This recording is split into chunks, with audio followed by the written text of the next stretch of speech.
pegou coisa abominável que ofereceu a Deus, desobedeceu a Deus. Então a pessoa está em pecado e dizendo que está agradando a Deus, que está oferecendo coisa a Deus, que está adorando a Deus. Isso acontece muito hoje. Quantas pessoas estão na igreja hoje, estão lá, sobem lá para cantar, para tocar, para pregar, para ensinar, e estão com a vida totalmente fora dos caminhos do Senhor, estão vivendo em pecado, e ainda tentam se justificar. Pessoas dão altas ofertas na igreja, tentando se justificar, vivendo em pecado. Você não consegue comprar Deus. Primeiro, se arrependa do seu pecado, e aí Deus vai se agradar de você e da sua oferta. Nós vamos ver mais detalhes dentro, então, do caminhar da lição. Vamos ver a introdução da lição, que diz o seguinte. Nesta lição, trataremos sobre a rebeldia de Saul e de sua rejeição por parte de Deus. Figuradamente, Israel foi comparado a uma vaca rebelde que se rebelou contra Deus, como está em Oséias 4,16. A Bíblia mostra que há castigo divino para quem trilha o caminho da rebeldia, como está em Números 17:10, Números 20:24, Números 20:24, Romanos 10:21, 1 Timóteo 1:9. É isso que estudaremos aqui, tomando como exemplo Saul, o primeiro rei de Israel. Então essa lição trata principalmente disso, do pecado de Saul, da rebelião de Saul e as consequências. Olha só o que ele fez. Ele desobedeceu a Deus e Saul foi capaz de fazer coisas terríveis. Então ele começa daí. O Espírito Santo sai dele, entra um demônio e ele vai passar todo o período aí, 38 anos, na verdade, podemos dizer, desviado, né? E durante esses anos, então, ele passa a ser ciumento, passa a ter ciúme de Davi, ele passa a ser um homem o tempo todo muito nervoso, bravo, tratando todo mundo mal, violento, usurpa a posição de sacerdote e oferece sacrifício, não tem paciência de esperar por Samuel. Ele também consulta a feiticeira e, além disso tudo, ainda se suicida. Vamos que ele mesmo não se matou, mas pediu uma malequita para fazer isso, né? Então ele quis morrer. Ele não confiou em Deus nem na hora da morte. Então a lição vai falar do caminho da rebeldia. A pessoa que vive em rebeldia, existe um castigo para essa pessoa. Nós podemos ver que Moisés e Arão, por exemplo, não entraram na terra prometida, porque desobedeceram a Deus, porque foram rebeldes à palavra de Deus. Veja só, duas pessoas importantíssimas. Veja que os israelitas, né, se rebelaram ali contra Arão e sua família. Foi preciso Deus colocar a vara de Arão dentro da arca do testemunho, para mostrar para eles que é Deus que está escolhendo mesmo Arão e sua família para servir a Deus. Os outros estavam se rebelando contra a autoridade de Moisés, acusando Moisés de nepotismo, né? De colocar Arão porque era seu irmão, colocar os seus filhos porque eram seus sobrinhos. Então foi preciso a intervenção de Deus naquela rebeldia do povo. E contra Israel, Deus diz: eu estendi minha mão todo o tempo para esse povo, um povo rebelde. Deus mostrou grandes sinais, prodígios, maravilhas, sustentou o povo, deu a lei, ensinamento da palavra de Deus, se mostrou presente o tempo todo, guardando, protegendo, e mesmo assim o povo era rebelde. Nesta lição nós vamos ver tópico 1, definição de rebeldia. Nós temos aí conceito, o aspecto bíblico, o cristão e a rebeldia. No tópico 2 nós temos aí a rebeldia de Saul. Não cumpria a ordem divina, Deus se arrependeu em relação a Saul, a rebelião como pecado de feitiçaria. E no tópico 3, Saul um líder sem critérios, não sabia esperar, Saul, o rei rejeitado.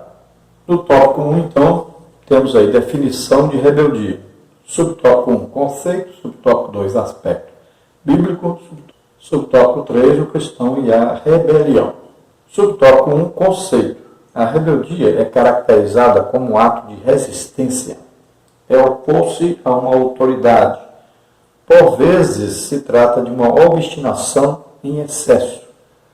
Na Bíblia, há exigências constantes para que o servo de Deus evite a rebelião, quer seja contra Deus, quer seja contra os pais, os líderes e as autoridades. Então a rebelião caracteriza-se por opor-se a uma autoridade. Nós sabemos que a Bíblia diz que toda autoridade provém de Deus. Então quem dá a autoridade para alguém governar é Deus. Veja aí, Davi passou quanto tempo? Desde que Saul foi rejeitado, até o final do governo de Saul, todos esses anos, ele nunca se rebelou contra Saul. Teve a oportunidade até de matar Saul, de deixar alguém matar Saul. Teve a oportunidade de causar uma rebelião e tomar o governo. Mas ele não fez, ele respeitou a unção de Deus, que Deus colocou sobre Saul, sendo que depois Deus retirou o Espírito Santo. Davi não viu isso, é espiritual isso. Mas Davi ficou esperando que Deus tomasse a providência, ou que acontecesse alguma coisa, ou que Saul mesmo fizesse alguma coisa que deixasse livre o caminho para Davi assumir. Olha só, Saul governou 40 anos, 38 anos, desviado. E Davi esperando. Saul quis matá-lo várias vezes. Mas ele esperou pacientemente a hora de Deus. E quem é que fez isso? O próprio Saul tomou a decisão de que deveria morrer. Então, olha só. Davi, então, vai entrar para ser rei em lugar de Saul, porque Saul mesmo tomou a decisão de se matar. Davi nunca atentou contra Saul. Então, nós estamos na igreja, não importa, talvez o seu líder não é um bom líder, você sabe que ele não está bem, às vezes está muito idoso também, mas você não pode se rebelar contra. Você não pode tirar a pessoa, nem fazer aí baixo-assinado e ficar fazendo grupinho para tirar o líder. Não. Você tem que ajudá-lo no seu trabalho. Então, deixa, ou o líder mesmo vai tomar a decisão de sair, ou se Deus achar que ele deve sair e que deve tomar providência para deixar o caminho livre para outro, Deus vai fazer isso. Então, sem você nem imaginar, de repente, a pessoa é transferida para outro lugar, não é? Ou a pessoa adoece, não pode mais exercer o cargo. Tanta coisa que acontece. Nós temos visto aí quantos aconteceu coisas, né? Foram acontecendo coisas que o levaram a deixar o seu cargo. Foram empurrando, né? E é assim que acontece.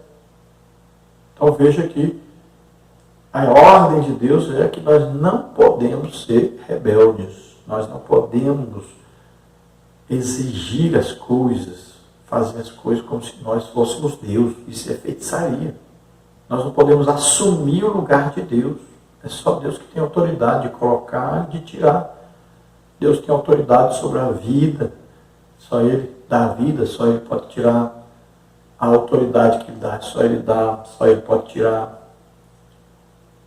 Então você não fique querendo fazer aí greve. Né? Tem gente aí programando greve, outros querem fazer um quebra-quebra, outros querem invadir as terras, outros querem fazer... Não, você não pode fazer as coisas assim à força.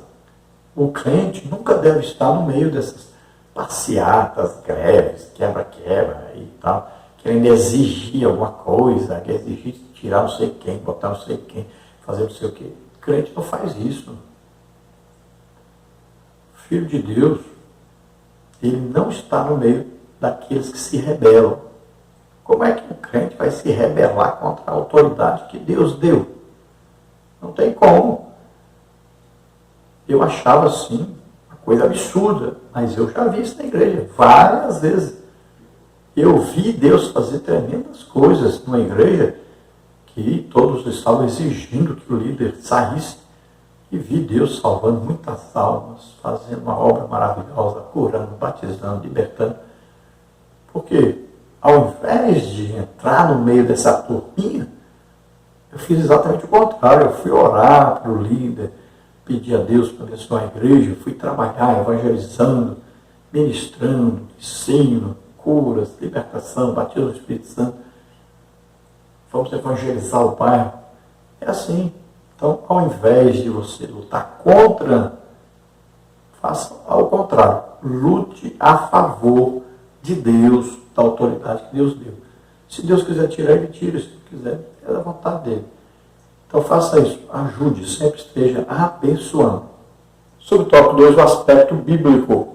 Algumas passagens do Antigo Testamento, como por exemplo, esse Jeremias 3:23 aí, na verdade, não é Jeremias 3:23. É Jeremias 5:23, 31, 22. Então aponta a nação de Israel como filhos e filhas rebeldes que escolheram o mal para desenvolver uma vida de pecado.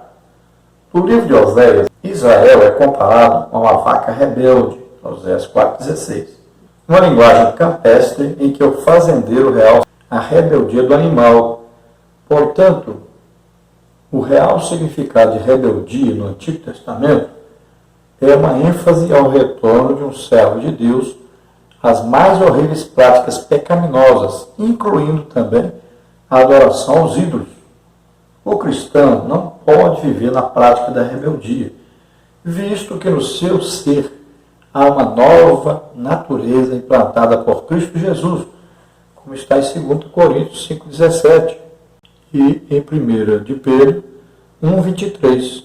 Praticá-la é o mesmo que chamar a natureza velha para que reine outra vez. E a ordem de Paulo é que ela não reine. Romanos 6:12. Então você corrige aí na sua revista, né? Jeremias 5:23 aí e 31:22. Então ele fala da rebeldia de Israel. E lá no livro de Oséias chega a falar de vaca rebelde. Então Deus estava olhando para Israel como um fazendeiro olhando para uma vaca rebelde que não obedecia o dono. O dono queria que ela ficasse no curral, ela ia para o pasto. O dono queria que ela ficasse no pasto, ela ia para o curral. O dono queria que ela não desse de mamar e ela dava de mamar. O dono queria que ela desse de mamar e ela não dava de mamar. Então era uma vaca rebelde.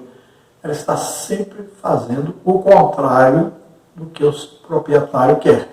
Então aqui o significado de rebeldia, aqui no Antigo Testamento, é o retorno de alguém que esteve com Deus, em comunhão com Deus, e ele retorna à vida pecaminosa.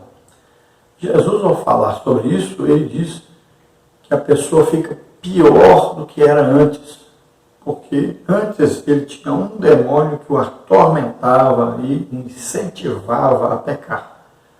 Agora ele terá, além desse, mais 7 que virão para perturbar essa pessoa. Aplicando isso à igreja, o que acontece? A pessoa não fumava antes de ser crente. Aceitou Jesus, se desviou. Aí ele passa a fumar. Ele não bebia, passa a beber. Aí não mexia com droga, agora está mexendo. Aí não era da prostituição, agora é. Aí não falava palavrão, agora fala. Olha só, a pessoa ficou pior que era antes. Então esse é o pecado da rebelião, da rebeldia. Faz a pessoa ficar ao contrário do que deveria estar. Então ele era uma coisa, foi para o lado de Deus, Deus o consertou, Deus deu uma diretriz santa para ele viver, e ele larga isso, volta para a situação passada e fica pior do que era antes. E o pior de tudo, que volta à idolatria. Então, enquanto a pessoa ainda não voltou à idolatria, ainda tem jeito para essa pessoa. Mas quando ele volta à idolatria, ele está adotando um outro Deus na sua vida. E aí, dificilmente, eu, para mim, acho até impossível a pessoa retornar, porque ele adotou um outro Deus. E a Bíblia diz que teria que Jesus morrer de novo por essa pessoa, para ele ser salvo. E Jesus não vai fazer isso. Então a coisa é séria. A pessoa que se afasta dos caminhos do Senhor, está aí afastado é uma coisa, mas desviar-se, ou seja, voltar à idolatria, a adorar imagens, a pedir as coisas para a imagem, para a pessoa que morreu, olha só, isso é feitiçaria. Essa pessoa, na verdade, é um espírita. É se rebelar contra o Deus verdadeiro, porque a pessoa já sabe que existe um Deus verdadeiro. E ele está adotando outro Deus. Então, o cristão é uma nova criatura. Mora dentro de nós o Espírito Santo. É uma nova vida. Aquela planta, aquela árvore chamada pecado que estava dentro de nós, produzindo frutos dos pecados. Essa árvore foi cortada. Então você não pode mais continuar dando frutos do pecado. O pecado não tem mais lugar na nossa vida. Então nós temos que combater. Toda vez que o pecado vier, a gente combate, luta, vence esse pecado, deixa esse pecado. E corremos para estarmos em comunhão com Deus. Então Paulo diz, não reine mais o pecado na nossa vida. Ele não pode dominar a nossa vida mais. O pecado vem? Vem. Muitas vezes nós erramos, acabamos pecando. Está escrito na Bíblia que sim. Mas você imediatamente pede perdão a Deus, combate contra esse pecado, vence esse pecado. Você não pode ser encontrado na prática do pecado quando Jesus chegar para nos buscar. Você deve ser encontrado lutando contra o pecado e vencendo o pecado, porque nós temos o Espírito Santo para nos ajudar.